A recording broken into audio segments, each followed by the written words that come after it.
ما هو مش عشان الدراسة هتبدأ بقى فكل شوية يجيلنا فيلم موجود فيه طالب ولا طالبة عندهم مشكلة واحنا نشوف حلها. ايه الفيلم ده حلو؟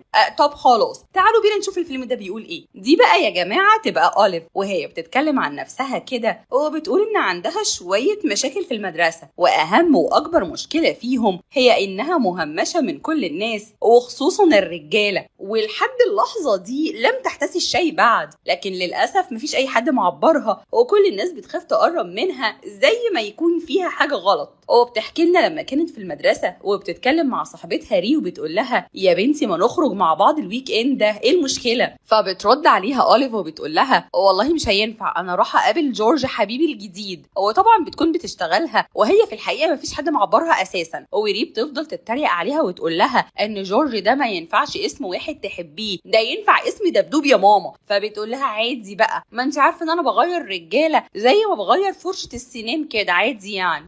في الوقت اللي هما بيتكلموا فيه ده بيجي مدرس اسمه جريفيث وبيسلم عليهم، واوليف بتقول لنا ان جريفيث ده يبقى المدرس المفضل ليها واكتر واحد بتحبه في المدرسين كلهم. وبعد ما بتخلص بترجع البيت وبتفضل تغني وترقص مع نفسها شويه وتعيش حياه البؤس اللي هي متعوده عليها. وتاني يوم بتروح على المدرسه مره تانيه وبتفضل تتكلم هي وري مع بعض لحد ما بتسالها ري اذا كانت احتست الشاي مع حد قبل كده ولا كلهم مجرد تعارف وخروجات على الكورنيش وياكلوا زر بطاطا وكده. فبتقول لها أوليف لا طبعا انا ماشيه بنظريه شوق ولا تدوق. وطبعا ري مش بتصدقها وبتقول لها لا انت شكلك بتضحكي عليا. وبتفضل تقول لها انها اكيد عملت كده ومفيش عندها الجرأة انها تقول لها، لكن أوليف بتبقى مصممه انها ما عملتش حاجه. وبيفضلوا يتخانقوا لحد ما بيدخلوا الحمام هما الاتنين، وهناك بيقابلوا مريان، ودي بقى عامله زي الاخ محمود بتاع اسره نور الحق، وعامله جمعيه هي واصحابها بيعملوا توعيه للبنات انهم يلبسوا كويس والولاد يلعبوا رياضه ويغسلوا اسنانهم قبل ما يناموا والحاجات دي. وبتعرفنا ان الناس كلها مش بتحبها لانها صاحبه مبدأ. بعد كده بنرجع لأوليف مره تانية وبتقول لنا انها كده هتاخدنا للجزء التاني من القصه، وهي انك تعمل حاجه من غير ما تكون حاسب النتائج بتاعتها كويس.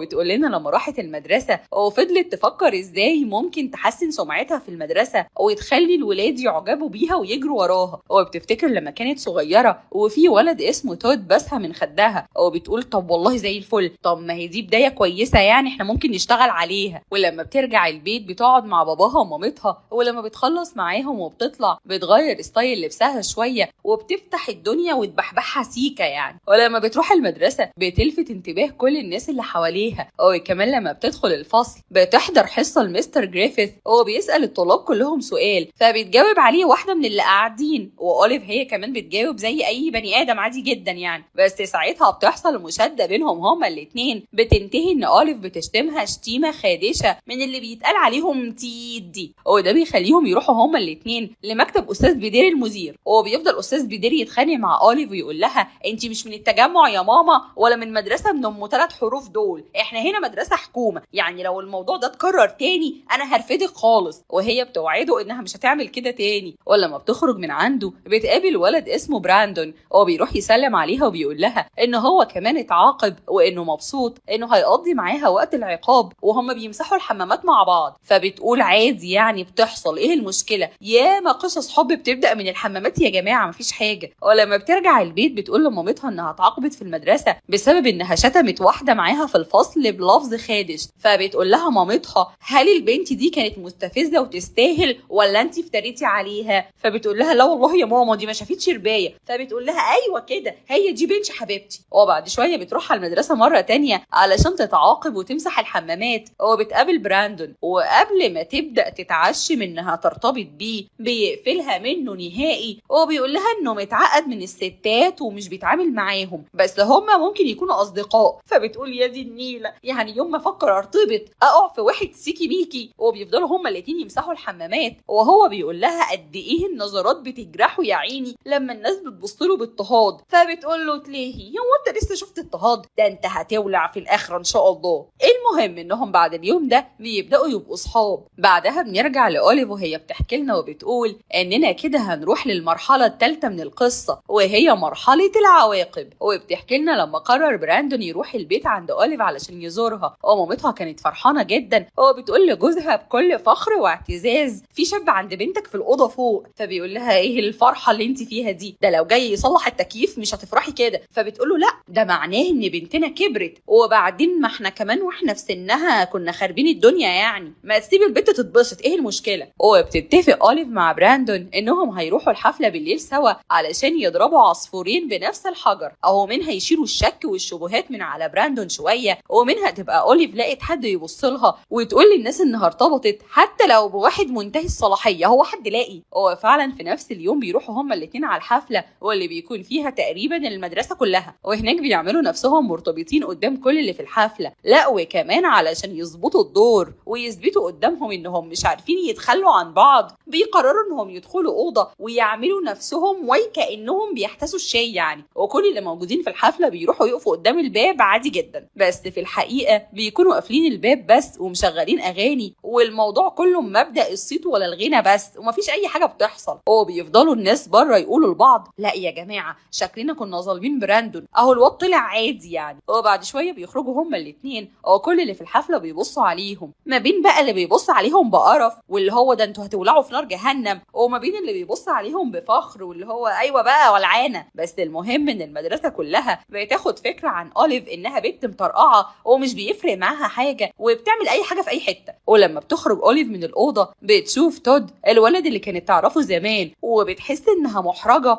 انه يفتكر انها بتعمل حاجه وحشه لا سمح الله، لكنها بتسلم عليه وبتمشي من غير ما تتكلم معاه لانها بتحس ان شكلها زباله قدام الناس. بعدها بتتكلم معانا وبتقول انها ما كانتش هتقدر تفضل طول عمرها شريفه وشمعتها قايده ويطلقوا عليها لقب البنت التي لم تحتسي الشيء ابدا. فبتقول لنا لا لا لا، انا مش البنت دي خالص، انا واحده فرفوشه وعايزه اتشهر. بس بتعرفنا ان الموضوع اتحول وما بقاش مجرد انها احتست الشيء مع شخص، لا دي اتحولت انها تبقى هي الكفيه نفسه ما شاء الله، واي حد كده معدي بيحتسي الشيء معاها. وبتحكي لنا بعدها لما قعدت اتكلمت مع مامتها شويه، ومامتها بتكون عادي جدا اللي هو تعيشي وتجربي وتتعلمي يا حبيبه ماما وحاجات من النوع ده. وبتتصل بيها ري وبتفضل تتخانق معاها وبتقول لها يلا يا سافله يا سهله يا رخيصه، انا مش عايزه اعرفك تاني، ده انت خليتي سمعتنا على كل لسان، مش معنى انك تحتسي الشاي مره زمان انك تستحملي الموضوع ويبقى قدام الناس كلهم ويقولوا اللي احتست راحت واللي احتست جت. وبتحاول اوليف تقول لها انها فاهمه الموضوع غلط، لكن ري بتكون مصممه انها مش كويسه وبتقرر تقطع علاقتها بيها نهائي. فبتقول اوليف لنفسها طب طالما كل الناس بقت شايفه اني بنت مش كويسه فانا هثبت لهم اني فعلا مش كويسه. وبتروح تجهز لبس هشك بشك وبتروح بيه المدرسه وبتطبع عليه حرف A اللي هو انا قليله الادب. وهناك بتقابل ري، وري اول ما بتشوفها بتفضل تتخانق معاها وتقول يا ناس يا اهل البلد الحقوا البنت اللي كانت صاحبتي زمان دلوقتي بقت مش بتحتسي الشاي وخلاص، دي بقت بياعه شاي وبتعمل مشاريب مجانيه كمان. فبتقول لها اوليف غيري مني وولعي يا صفرة يا اللي محدش معبرك. وفي الوقت ده بتكون ماريان قاعده مع اسره نور الحق وبيقولوا قسم الشرف والعفه، وبيوعدوا بعض انهم مش هيعملوا اي مشاريب قبل الجواز ولا هيخلوا حد يقرب منهم، وهيفضلوا نضاف عفاف لطاف ظراف. وبعد شويه بنشوف اوليف وهي ماشيه وبينادي عليها واحد اسمه ايفان وبيقول لها انا عرفت باللي عملتيه مع براندون على فكره. فبتقول له ايه المشكله ما المدرسه كلها عرفت؟ فبيقول لها لا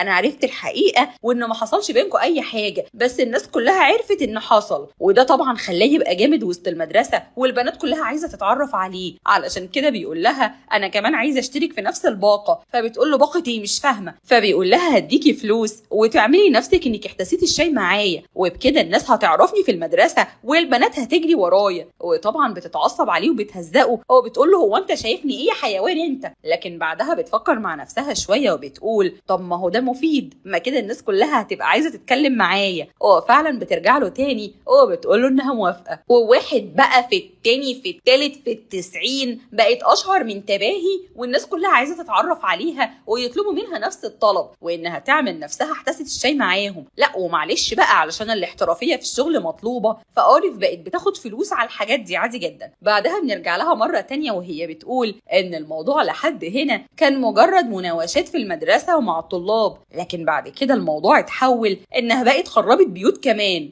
ازاي؟ لا تعالى اقول لكم بقى. بتقول لنا انها في يوم راحت تتكلم مع استاذ جريفيث اللي هي بتعزه وبتعتبره مثل اعلى ومثال للاحترام والادب، وبتقابل مراته الاستاذه جريفيث برضو اللي هي تبقى حاجه كده زي الاخصائيه الاجتماعيه في المدرسه عندهم. وبتروح ميس جريفيث وبتقول لها انها عايزه تقعد معاها شويه، وفعلا بتروح تستناها في المكتب. وهناك بتقابل مارلين وبتفضل تقول لها انها سوف تذهب الى الجحيم وتشوف العذاب الاليم، فبتقول لها مالكيش دعوه يا صفرة. ولما بتدخل لميس جريفيث بتفضل الميس تقول لها انها لازم تبطل سكه الشمال شويه عشان تلاقي حد يتجوزها، وبتقول لها على راي المثل يا مقامل للشمال يا مقامل لقرد في السنغال. فبتقول لها أوليف حاضر يا ميس، هحاول اتوب وابقى كويسه ان شاء الله، ادعي لي انت بس. وبعد ما بتخرج من عندها بتشوف ان مارلين زعلانه ومنهاره، فبتروح تسالها مالك، بس يا ريتها ما عملت كده، علشان مارلين بتحكي لها عن مايكا صديقها اللي عنده 22 سنه ولسه ما اتخرجش لحد دلوقتي، وبتقول لها انه بيعاني من مشاكل كتير في البيت بسبب انفصال باباه ومامته. فبتقول لها أوليف كلمتين حلوين وان كل حاجه هتتحسن وبتحضنها، فبتحس مارلين انها طيبه وانهم اصحاب وانهم من اللحظه دي لازم يفضلوا مع بعض. هو فعلا بيفضلوا مع بعض في الرايحه والجايه، وبتحاول مارلين تخليها تتعود عليها. طبعا أوليف بتكون زهقانه منها اصلا، لحد ما بتيجي اللحظه اللي بيروح مايكا يكشف فيها في المستشفى بسبب انه تعبان، وهناك بيعرفوا انه عنده مرض شمالي، او ده لانه بيجي من المشي الشمال يعني. طبعا مامته بتقول له انت يا ولا المرض ده جالك منين؟ فبيقول لها بصراحه يا ماما من أوليف، او طبعا بيكذب عليها لان أوليف محدش جه جنبها اساسا لحد دلوقتي، بس هو لقى الناس كلها بتقول أوليف فقال يقول معاهم. واول ما بيخرج من المستشفى بيروح يتكلم مع ميس جريفيث ويقول لها على اللي حصل، وانها لازم هي كمان تكشف لان اكيد المرض جاله منها. ايه ده في ايه؟ يا جماعه طلعت هي اللي بتعط معاه. بس في نفس الوقت ده بتكون أوليف داخله تسالها على حاجه، واول ما جريفيث بتشوفها بتحضنها وبتفضل تعيط وبتقول لها انا اللي غلطت وضعفت وانت اللي اتقال اسمك، وانا عارفه انك بريئه بس انا معذوره، انا في مشاكل بيني وبين جوزي، بصي انا لازم ابقى شجاعه واواجه المجتمع واعترف بكل حاجه حتى لو هتطلق فيها مش مشكله بقى. في اللحظه دي بتقول أوليف مش عارفه ليه اتسحبت من لساني وقلت لها لا، انا اللي هشيل الليله دي مكانك عادي، اصلا انا سمعتي زي الزفت كده كده يعني. فبتقول لها جريفيث روحي يا بنتي ربنا يسترها عليكي، وبتفضل تحضنها وتشكرها وتعيط. وفعلا بتعترف أوليف قدام المدرسه كلها ان هي اللي نقلت المرض لمايكا، وده بيخلي مارلين تقلب عليها اول واحده وتنظم مظاهره ضد وجود أوليف في المدرسه اساسا. وبتقول لها اذهبي لتسقي الشاي للشباب في مدرسه اخرى. وطبعا من وقتها وهي بتكون منبوذه في المدرسه وكل الطلاب عايزينها تمشي من هنا. ولما بترجع البيت بتفضل قاعده مع باباها ومامتها وهي زعلانه وبتفكر في اللي حصل، ويا ترى اللي عملته ده كان صح ولا غلط، لحد ما بتروح المدرسه تاني يوم وبتشوف ان كل الناس بيبصوا عليها بصات مش حلوه، لكن في شاب بيجي يكلمها بكل ادب وجنتله وبيعرض عليها يتعشوا مع بعض بالليل، وفعلا بتوافق وبيروحوا مطعم وبيفضلوا يتكلموا وبتكون كل حاجه هاديه وطبيعيه، لحد ما بتشوف أوليف ان ري قاعده مع ناس على ترابيزه تانيه، فبتتوتر وبتقول انها هتمشي من هنا.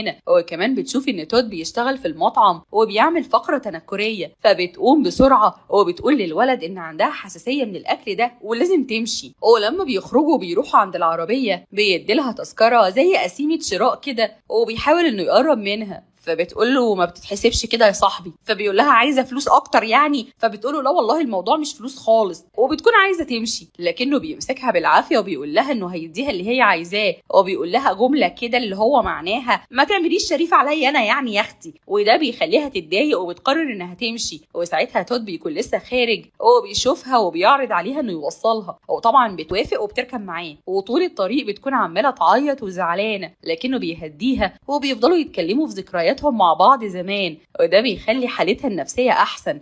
بتلاحظ كمان إن هو الراجل الوحيد اللي بيتعامل معاها كويس وما طلبش منها حاجة، فبتقرر تعترف له إن كل ده تمثيل علشان تتشهر في المدرسة، لكنها في الحقيقة ما عملتش كده أصلا. فبيقول لها إنه كان عارف، لأن اللي بيعملوا كده بيبقى ليهم نظرات وكلام مختلف ومش بيعترفوا على نفسهم بالطريقة الساذجة دي، علشان كده من الأول كان حاسس إن في حاجة غلط في الموضوع ده. فبتشكره إنه كان مصدق إنها كويسة وبتطلع البيت. بعد كده بقى بنيجي للجزء الأخير من القصة، وهي إن أوليف قررت إنها تصلح كل حاجة. يعني مثلا بتروح تقابل كل الناس اللي مثلت إنها احتست الشاي معاهم قبل كده، وبتعرف وصلوا لفين وعملوا إيه في حياتهم. وكمان بتقول لنا إن مايكا سافر لبيت قرايبه في الريف وقاعد معاهم وبيتعالج هناك.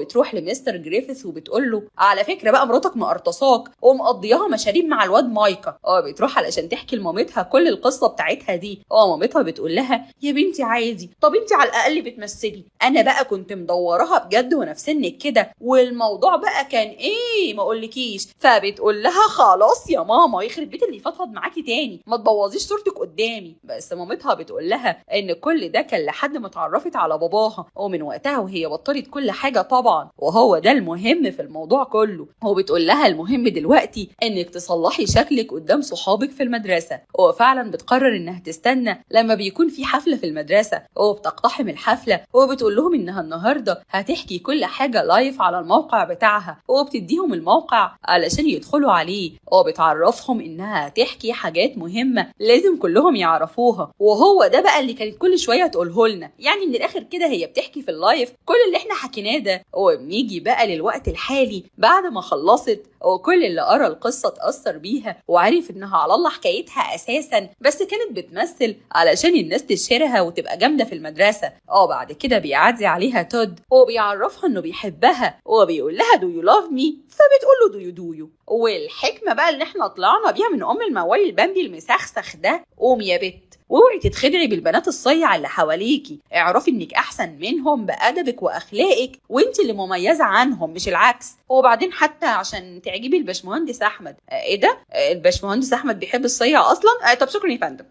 كده بنكون وصلنا لنهاية الفيلم. لا تنسوا دعمنا بلايك ومتابعة وشير من فضلكم، وقولوا لي رأيكم في الكومنتات عشان ده بيسعدني جدا ويديني طاقة عشان أكمل، وفعلوا الجرس عشان يوصل لكم كل الجديد أول بأول. وشكرا لمشاهدتكم، وأشوفكم الفيلم اللي جاي على خير. سلام يا أحلى متابعين في الدنيا.